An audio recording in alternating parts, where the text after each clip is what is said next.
아직 수사가 계속되고 있는 것 아닌가요? 특검이라는 것은 수사가 잘못되거나 수사에 부족한 점이 드러났을 때 하는 것이지, 이재명 대표의 민주당이 모든 걸 특검으로 가져가니까 특검을 너무 쉽게 생각하는 것 같은데, 기본 시스템이 있잖아요. 시스템에 따라서 수사가 진행되고 있는 것 아닌가 싶은데요.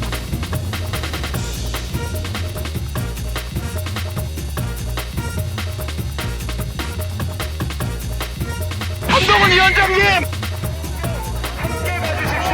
최상병 특검에 대한 입장이 무엇입니까? 한동훈 위원장님, 정부 여당님!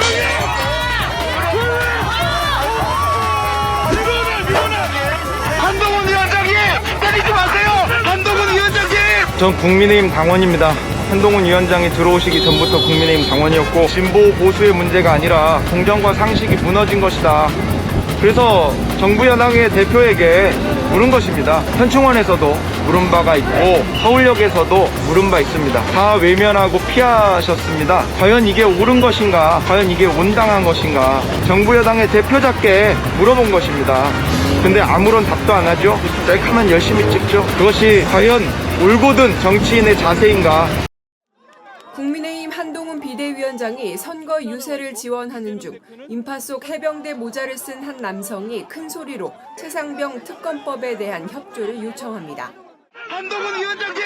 한동훈 위원장님! 최상병을 잊지 말아주십시오! 경호 인력으로 추정되는 현장 관계자들이 해당 남성의 두 팔을 붙잡아 현장서 끌어냈습니다.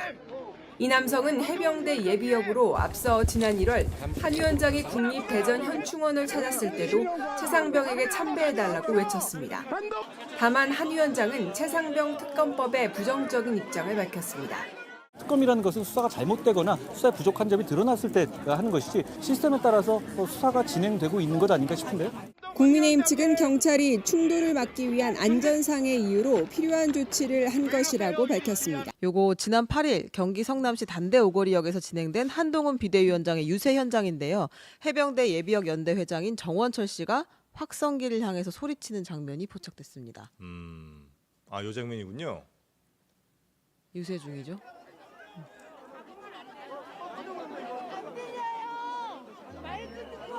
또 첫 번째 뉴스랑도 또 이어지는 뉴스이기도 하네요. 네. 이 경호 관계자들에게 끌려나가는데 잘 안 들려요. 사실 저 목소리가. 네. 그래서 이제 거기 현장에 있던 기자들이 쓴 기사에 따르면 한동훈 위원장님 최상병 특검에 대해서 입장을 밝혀주십시오. 순직한 장병에 대한 입장을 내십시오. 이렇게 이야기를 했다고 하고요. 이 정 회장이 현충원에서도 한동훈 위원장을 한번 만났었고 네. 서울역에서도 일정에 맞춰서 가가지고 소리를 쳤는데 뭐 대화를 하거나 대답을 듣지는 못했습니다. 그리고 본인은 국민의힘 당원이다라고 주장도 했는데요. 뭐 끌려나갈 줄은 몰랐다. 오픈된 장소에서 1인 시위를 하는 건 법이 정한 권리인데 이렇게 끌려나가게 되다니라는 이야기를 했다고 합니다. 이건 뭐 짧게 한 말씀씩만 네. 좀 듣도록 하겠습니다. 그러니까 이 정권의 공통점은 그 윗자리에 계신 분들이 불편한 얘기를 듣기를 너무 싫어하세요.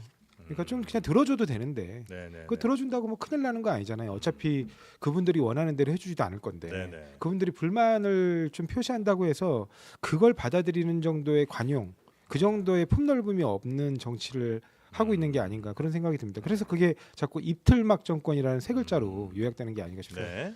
그 반대자의 목소리를 들어야 하는 건 마땅합니다. 네네. 그게 정치인의 의무이기도 하고요. 근데 1월 1일 날인가 2일 날 저 서울역에서 저희가 그 인사하러 내려가 한동훈 위원장하고 이제 그 다 내려갔었어요. 네네. 비대위원들하고. 근데 그때도 이제 해병대 분들이 옷을 입고 와서 거기서 인사를 하는 행사장에 와서 막 고함을 치면서 항의 시위를 하는 바람에 저희는 그 인사를 하다 말고 그냥 올라와야 됐어요.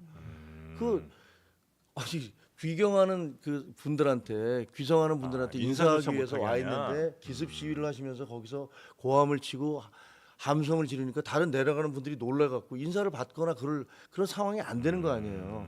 그러니까 저는 뭐 항의할 수 있다고 생각합니다. 네네. 그리고 뭐 얼마든지 의사를 표시할 수 있지만 예를 들면 모든 행사장에 쫓아다니면서 스토커도 아닌데 그렇게 막 마이크까지 사용해서 항의를 한다면 그러면 그거에 대해서는 그걸 그냥 정상적인 예를 들어서 항의 시위 내지는 그냥 한 번이라도 들어주면 들어야 되잖아요. 된다. 그러니까 예를 들면 한 번 그냥 자리 한 번 가져주시면 되잖아요. 그러니까 그거에 대해서 네. 예를 들면 요청을 해서 뭐 행사를 갖는 거는 뭐 얼마든지 가능할 수 있다고 생각을 해요. 그게 만약에 안 됐다면 네. 그건 잘못됐다라고 생각을 해요. 네. 근데 저런 행사장에서 예를 들면 대통령이 있는 행사장이든지 그게 국회든지 아니면 어떤 행사장에 가서 막 고함을 치르면서 다른 사람들이 이게 뭐 예를 들면 환영할 수도 있고 악수할 수도 있는데 옆에서 그렇게 고함을 치고서 소동을 피우면 다른 사람들이 굉장히 불편함을 느끼고 위압감을 느끼는 게 사실이거든요. 정상적인 정치 활동조차 못하게 만드는 일이라고 생각하시는 것 같은데. 저는 그렇습니다. 네. 그러니까 유독 저 예를 들면 뭐 민주당 행사보다는 요기 행사에서 조금 더 자주 발생하는 것 같기는 합니다. 예를 들면 저희 민주당 뉴스 행사에서 보기에는. 네네. 그렇게 이렇게 쫓아다니면서 스토커를 하는 많아요. 경우가 저는 잘 모르겠어요. 그게 보도가 되거나 예를 들어서 그렇게까지 한 거를 모르겠는데 네. 예를 들면 저 이재명 대표께서는 피습을 당하셨잖아요. 네. 근데 그것도 보면 굉장히 어떤 극단 정치의 어떤 하나의 표상이 되긴 했는데 그래서 저는 뭐 무엇이 됐든 간에 그 잘못하면 굉장히 극단적으로 갈 수 있잖아요. 그런 네. 분노감 같은 게 이렇게 계속 증폭되다 보면 또 다른 행동으로 이어질 수도 있고 네. 그런 것들에 대해서 조금 서로가 좀 자제해야 되지 않을까. 알겠습니다. 그러니까 그거를 국민들한테 자제하라고 정치인이 얘기하는 건 아니라는 거죠. 정치는 국민들 일반에 대해서 자제하는 게 정치는 아니잖아요. 그분들이 얼마나 속이 상하셨으면 저렇게까지 나오실까에 대해서 예, 공감하면서 얘기를 들어줄 자세가 있어야지. 네. 저렇게 왜 극단적으로 해? 물론 그 정치인들이 자극적인 언어로 그 표현하는 걸 옹호하는 건 아닙니다. 그거는 바람직하지 않는데 적어도 정치인이라면 저렇게 현장에서 누군가 한 번이라도 제대로 얘기를 전달해보고 싶어서 현장에서라도 마이크를 잡는 분이 있다면 다가가서 얘기를 들어주는 척이라도 해야 된다는 거죠.